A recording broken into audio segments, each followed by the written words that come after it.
are going to discuss a very interesting topic for all of us, and that's about pregnancy. How do we diagnose pregnancy? What are the maternal adaptations to pregnancy? What is the proper treatment that should be given? What are the do's and don'ts? What should we eat? What should we not eat? There are a lot of questions in our mind, and let us try and solve all these queries one by one.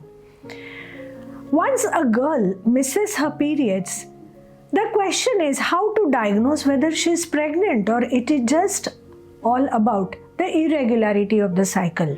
The test is done at home nowadays, and that is a simple urinary pregnancy test. This urinary test detects the smallest quantities of beta-HCG hormone in urine, and that is how we can diagnose the pregnancy even after missing 1 or 2 days of a normal menstrual cycle. The other thing is, in a girl who has a regular menstrual cycle, when she visits the doctor, by clinical history and the symptoms of the patient, that is say nausea, giddiness or mild abdominal early pain or increased frequency of urination, these are the symptoms by which the pregnancy can be diagnosed. The third is by way of clinical examination. An expert doctor is able to judge the size of the pregnancy. And fourth, of course, the most important, ultrasonography. The pregnancy, by the time it is in the 5th week of pregnancy, between 5th to 6th week, one is able to see the gestational sac inside the uterine cavity in an intrauterine pregnancy, and yes, then the diagnosis is confirmed for sure. The other way of confirming it further, before even we do the sonography, could be by way of the blood test, and that is when we do blood levels of serum beta-HCG hormone. Even before we see the sac on ultrasonography, the doctors generally advise you to do this blood test, and in the gap of 48 hours we repeat the test, and if the levels of this serum beta-HCG hormone double, that means the pregnancy is intrauterine and probably it is growing in a proper way. Let us understand the changes in the reproductive system. The uterus. The uterus is the place where the fertilized egg is going to get implanted for the next 9 months. After the fertilization has occurred, after 72 to 96 hours, that is 3 to 4 days after the proper conception has taken place, the zygote travels to the uterine cavity and gets implanted in the uterine cavity or in the bed where it is supposed to grow for next 9 months. In adapting to this growing baby, the uterus has to grow in size. Now normally the uterus is almost 70 grams in a non-pregnant state approximately, but this uterus grows to an enormous capacity, and you will be surprised if I tell you that the capacity of the uterus volume wise grows to almost 500 to 1000 times to accommodate the fetus, the placenta, the amniotic fluid and the rest of the products related to conception. Let us understand now the changes which are happening in the cervix or the mouth of uterus. This cervix, which is less than 1 centimeter in size before the conception, has an ability to open after the contractions at the time of labor starts to almost 10 centimeters, and that allows the passage of the baby at time of parturition. The cervix or the mouth of uterus produces a substance which is very sticky in nature, and it remains as a plug at the mouth of the uterus, that is called mucus plug. This mucus plug in the 9th month starts getting expelled into the vagina, and that it gives an indirect indication that the process of labor is likely to begin soon. The mouth of uterus and this mucus plug produce also a substance called immunoglobulins, and they together prevent the passage of the infecting organisms into the uterine cavity for next 9 months. Also during pregnancy, They are absolute sporadic, non-rhythmic, and sort of uncontrolled uterine contractions which occur and they just go away. And they are called Braxton Hicks contractions. These contractions simulate sort of the process of labor, and that is why it is called false labor pains. But yes, of course, it is very important for you to go to doctor if you keep feeling these pains quite frequently, regularly and with good rhythmicity, with lot of pain appreciation, then they could be true labor pains which need to be differentiated from false labor pains. So the opinion of doctor at that time is very important. As the baby is growing, the woman realizes that her heart rate is more. And this is normal tachycardia of pregnancy. The blood volume also increases in pregnancy. There is water retention in pregnancy. And the blood volume, it is said that it is almost more than 45% more than the non-pregnant state. What is the result of that? To pump out that much of excessive blood from in the circulation, the pulse rate or the heart rate goes up. To cope up with this increased circulatory demands, the cardiac activity or the action or the output improves to more than 22% of the normalcy. Now, the demands in pregnancy are more for the fetus, more for the placenta, which is nourishing or nurturing the baby. To cope up with these demands, one needs to carry the increased oxygen to the placenta as well as through placenta to the fetus. So the demands of oxygen rise. At the same time, because of the growing fetus, there is pressure on the diaphragm muscle. Now all this increases the load on the heart. With the result, the heart beats increase to more than 10 to 15 beats above the normal level. As the baby is growing, the diaphragm muscle is pushed up, and because the diaphragm is pushed up to more than 2 centimeter, there is an increase in the transverse diameter of the chest by almost 4 centimeters. That compromises the breathing capacity because there is pressure on the lungs. Also, because of the effect of the progesterone hormone, the desire to breathe increases. There is incomplete sort of air taking when you are breathing every time, and that is why the rate of breathing increases. The feel as though you've not been breathing properly increases the desire to breathe, and that is what results in a feeling as though you are feeling exhausted and tired. We must understand all this is very physiologic and there is nothing to worry about this. The nausea is so very common. When we are understanding about the nausea, you must realize the acidity also increases. It is because of the nausea that the girl doesn't feel like eating, and it is because of lack of eating that the acidity also increases. That further induces the feeling of more nausea. So it becomes a very vicious cycle.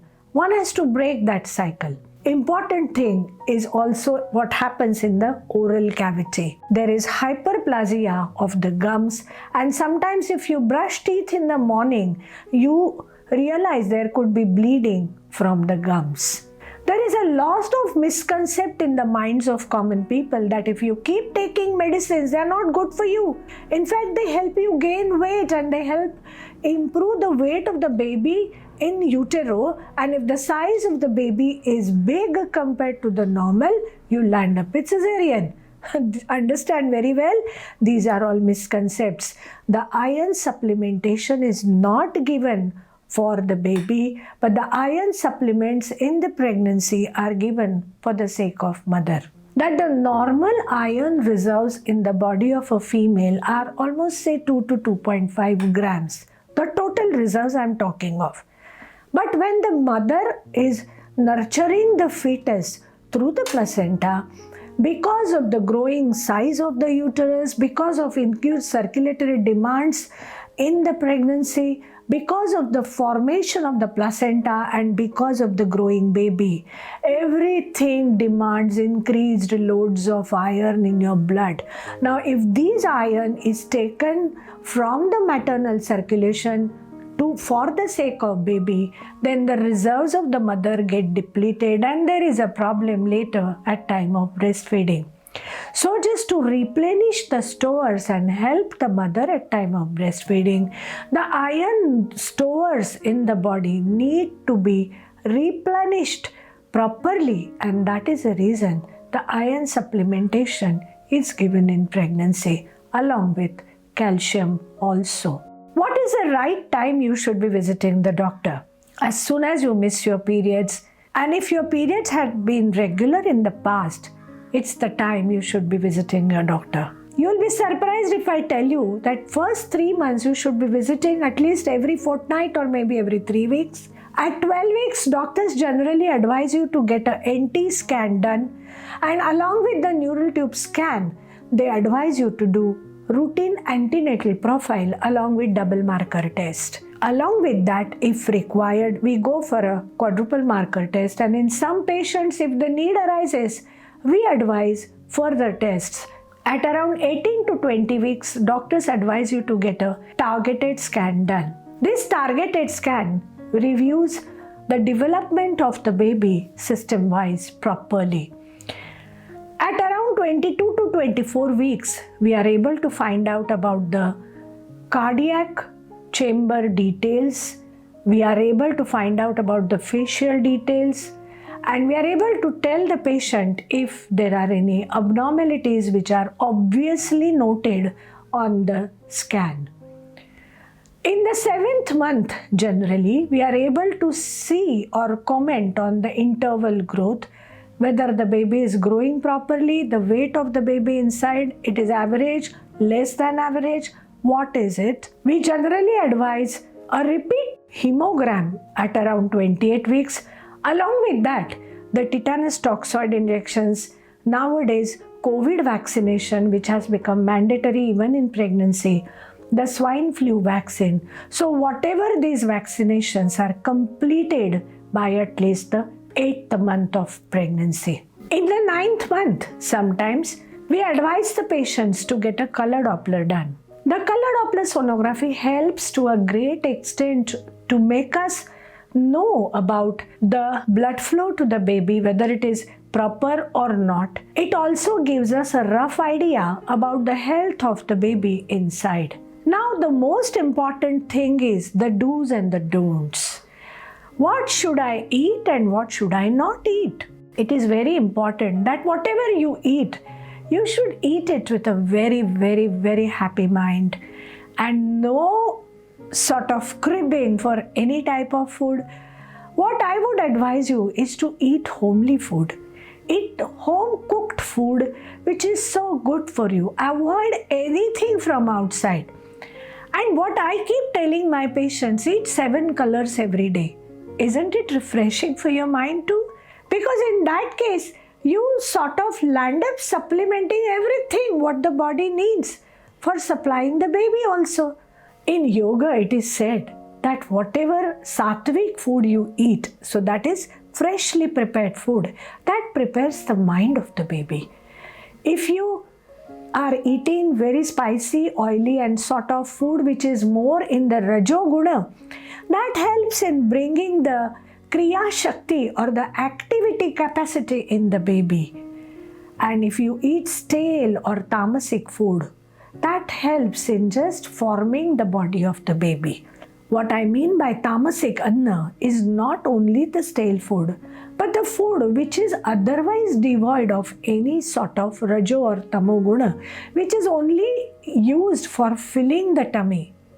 So, Rajo guna, Tamo guna and Sattva guna, all 3 gunas are essential for making the mind of the baby, the activity of the baby and the body of the baby. And all this is essential in forming a good sort of designer baby. Avoid long distance traveling which is not good for you. Avoid going in the crowds because in pregnancy you understand the immunity goes down. Taking only the physical precaution is not important, but the precautions should also be taken to take good care of your mental health, emotional health, spiritual health. The atmosphere at home should also be proper, involving all the members in the family in the process of the pregnancy till the childbirth. Not only the childbirth, after the childbirth, a woman takes almost 2 months to come back to normalcy. So one should have a sympathetic attitude towards her to take care of the newborn also. All this is going to affect not only the physical growth of the baby, but the emotional and the mental growth of the baby. Because nowadays it is proved beyond doubt that the roots of many of the psychosomatic disorders and even the mental disorders in the adulthood lie in the faulty upbringing of the child and the problems antenatally. So let us think of all these precautions in a very serious way. The good news has come, but yes, it is our commitment, the sincerity with which we are going to follow the instructions and everything so that we give birth to a good human being, a beautiful human being, not only physically, but an emotionally mature and a good human being.